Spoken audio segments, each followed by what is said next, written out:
Ya, tadi mungkin kita sudah menunjukkan kalau misalkan ilustrasi dengan menggunakan software yang mungkin Anda gunakan di praktikum, ilustrasinya mungkin mirip seperti ini.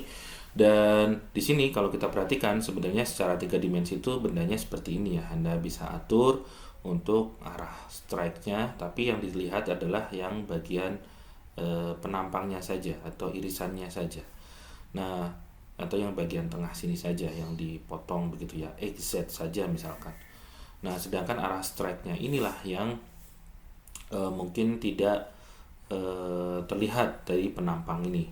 Nah, kalau kita ingin memperhatikan ini, kalau bentuknya dua dimensi atau variasi ke arah strike-nya itu tak hingga, itu mungkin uh, apa persamaannya kan lebih rumit, lebih lebih sederhana. Tapi kalau misalkan kita bentuknya dua setengah dimensi, artinya yang bagian strike-nya ini ada informasi.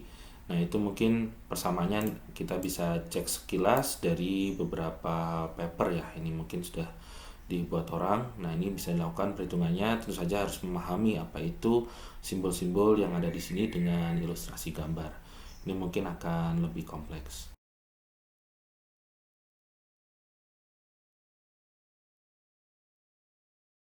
Kaitan dengan bentuk yang kotak. Kalau gravity kemarin kita juga sudah menunjukkan pola anomali yang kotak, yang geomagnetik ini juga kita ingin tunjukkan ya kalau misalkan bentuknya kotak. Kurang lebih kita menggunakan pendekatan seperti ini. Jadi yang pertama itu kita menggunakan benda dengan panjang taingga atau monopol tadi ya dari bentuk prisma. Jadi satu kutubnya berada pada jarak tak hingga. Itu digunakan bentuk persamaan yang seperti ini. Ini relatif panjang. Anda bisa cek di buku teks Blackley. Itu baru satu kotak. Nah, kemudian kita gunakan yang lainnya dengan eh, nilai magnetisasi yang berlawanan untuk membuat bentuknya menjadi prisma. Nah, berarti kita butuh dua dengan arah yang berlawanan pada jarak yang berbeda. Nah, nanti kita bisa lakukan komputasi. Kalau Anda bisa menggunakan bahasa pemrograman, Anda bisa memodelkan. Misalkan contohnya dari benda kotak seperti ini dilihat dari permukaan. Nah, kemudian bisa dihitung pola anomali magnetiknya ada di pole. Kalau misalkan ada tiga kotak begitu, nah nanti mungkin akan ada dua di pole. Tentu saja ini bisa kita gunakan. Nah, ini mungkin ilustrasi yang tiga dimensinya, mungkin bagian dalamnya ini tidak terlihat kotaknya. Dan di sini pola anomalinya dari ilustrasi yang seperti ini. Oke. Nah, dari situ kita bisa mempelajari berkaitan dengan perhitungan forward modeling, dan selanjutnya mungkin nanti biasanya digunakan untuk perhitungan inverse modeling untuk pemodelan ke belakangnya. Oke. Oke, itu ilustrasi untuk body yang lain yang misalnya digunakan ketika Anda berhubungan dengan beberapa software, baik yang bentuknya kotak ataupun yang polygon. Oke.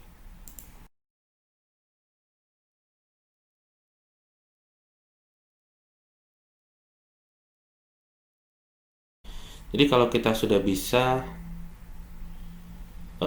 melakukan formulasi perhitungan dengan bentuk bodi kotak, misalkan dalam bentuk penampang, kotak pun bisa kita tunjukkan. Nah, ini sudah ada indeksnya, ini juga bisa kita perhitungkan. Nah, biasanya untuk inversi ada beberapa formulasi yang bisa digunakan secara matriks. Anda bisa melakukan perhitungan sehingga bisa mendapatkan rekonstruksi model di bawah permukaan. Nah, ilustrasinya mungkin ditunjukkan contoh seperti ini. Misalkan ada suatu peta, kemudian di sini ada pola anomali di pole, ada yang positif, ada yang negatif. Kemudian bisa dihasilkan secara tiga dimensi bentuknya. Ini ditunjukkan dengan beberapa irisan. Kalau kedalaman 20 meter, misalkan kita punya susceptibilitas yang positif di bagian mana, kemudian kedalaman 40 meter, ini kedalaman 80 meter. Nah, ini kalau misalkan kita coba perhatikan, ini biasanya berkaitan dengan daerah-daerah untuk eksplorasi pertambangan. Misalkan daerah pertambangan berkaitan dengan material tambang yang memiliki sifat magnetik yang kuat. Biasanya memiliki kandungan besi. Jadi kalau misalkan ada suatu tempat dengan lokasi penambangan biji besi begitu. Nah, biasanya kita bisa cocok menggunakan anomali geomagnetik ini. Contohnya kalau kita mendapatkan pola anomali dipol, kita bisa mendapatkan, terutama ini misalkan di bagian Indonesia begitu, misalkan dipol. Nah, kita bisa mendapatkan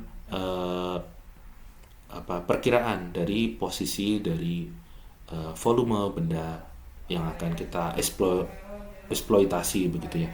Nah, makin ke dalam ini kita bisa perhatikan bahwa nilai yang berwarna merah ini semakin merah warnanya atau semakin tinggi nilainya, dan artinya sifat kemagnetannya itu makin kuat atau susceptibility-nya makin kuat. Nah, kandungan atau ya derajat kandungan biji besinya mungkin makin baik begitu dibandingkan yang di dekat permukaan. Ini ilustrasi sederhana dari hasil pemodelan misalkan dengan menggunakan model inversinya. Terus kemudian ini contoh yang lain dari paper ya mungkin ini. Nah, di sini ada contohnya kalau misalkan kita punya hasil pengukuran magnetik dari pengolahan data Anda yang sudah kita pelajari sebelumnya di minggu kemarin. Nah, biasanya kalau inversi kita punya calculated magnetiknya, kita selisihkan ada misfit, ada selisihnya. Nah, di sini dikarakterisasi sebagai body dengan susceptibilitas magnetik yang tinggi. Nah, di sini diinterpretasikan pada daerah penelitian ini berkaitan dengan benda yang batuannya adalah serpentinit, kemudian ya banyak kandungan kromit. Nah, di sini nilai yang berwarna seperti ini ditunjukkan dari nilai susceptibility magnetiknya. Oke, yang bagian yang lain ini adalah skala untuk peta yang di atasnya, yang ini adalah ditunjukkan dengan gambar ini.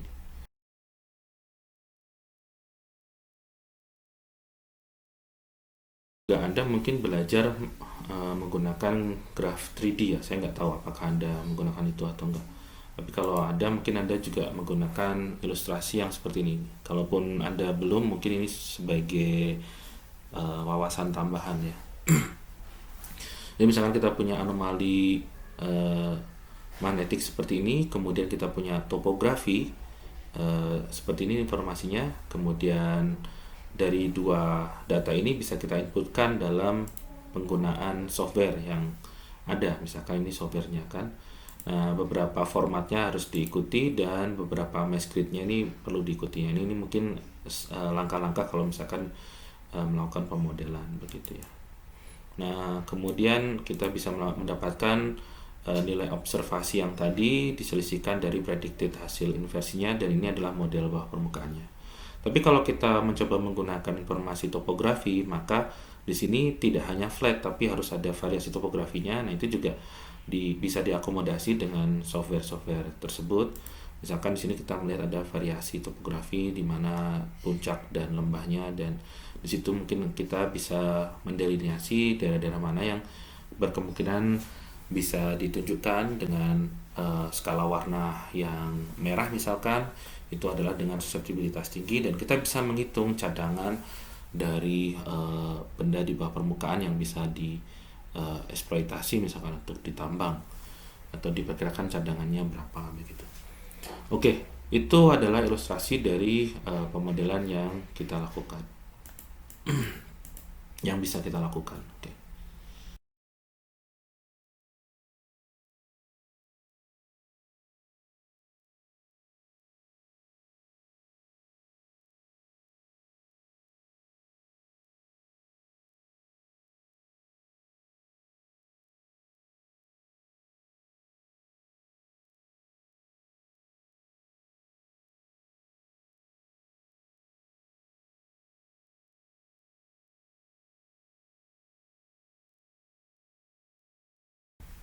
Kalau saya coba tunjukkan, ini adalah ilustrasi untuk pemodelan magnetik, tapi ini skalanya mungkin lebih dalam, pada orde kisaran 40 km, berarti ini pada bagian mantel atas ya, ini kerak buminya.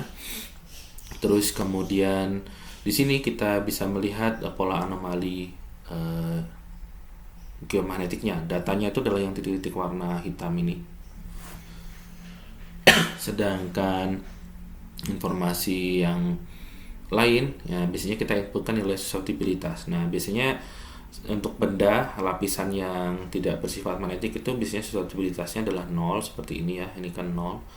Kemudian yang ada misalkan batuan beku atau batuan metamorf itu mungkin akan memiliki nilai susceptibilitas tinggi. Nah, di sini ditunjukkan nilai-nilainya dan merespon dengan pola warna yang berwarna biru ini. Terus kemudian yang bagian bawahnya juga ada, dan di bagian bawahnya yang sifatnya cair biasanya juga masih 0 0 susceptibilitasnya. Kemudian dari bentuk di sini mungkin akan coba diinterpretasikan ke daerah penelitian berupa formasi geologi atau satuan batuan begitu. Nah, contohnya yang bagian sebelah ini yang berharga 0 ini cenderung dekat ke lapisan-lapisan sedimen misalkan. Nah, kemudian yang di sini ada basement, ini berkaitan dengan nilai susceptibilitas yang relatif lebih tinggi di sini. Terus kemudian yang ini mungkin benda yang berbeda lagi. Di sebelah sini ini kita kenal, mungkin sudah ada informasi dari data sumur. Kita juga bisa mengkorelasikan untuk bagian interpretasi. Tetapi ya, dari sini mungkin saya menjelaskan bahwa di sini adalah magnetic model. Jadi ini ada gambarnya, ini adalah model magnetik dengan poligon kalau yang ini. Sedangkan yang di sini adalah interpretasi. Interpretasi itu menerjemahkan apa yang kita modelkan ke dalam bahasa geologinya. Jadi ini mungkin butuh effort tambahan lagi dari model magnetik sehingga bisa menjadi terjemahan bahasa geologinya. Oke, itu tadi ilustrasi beberapa pemodelan baik dari perhitungan, baik untuk model yang bentuknya poligon maupun untuk bentuk yang kotak, untuk forward modeling dan juga inverse modeling. Nah, kurang lebih itu yang bisa saya sampaikan. Oke, terima kasih atas perhatiannya. Saya tutup. Assalamualaikum warahmatullahi wabarakatuh. Selamat siang dan terima kasih.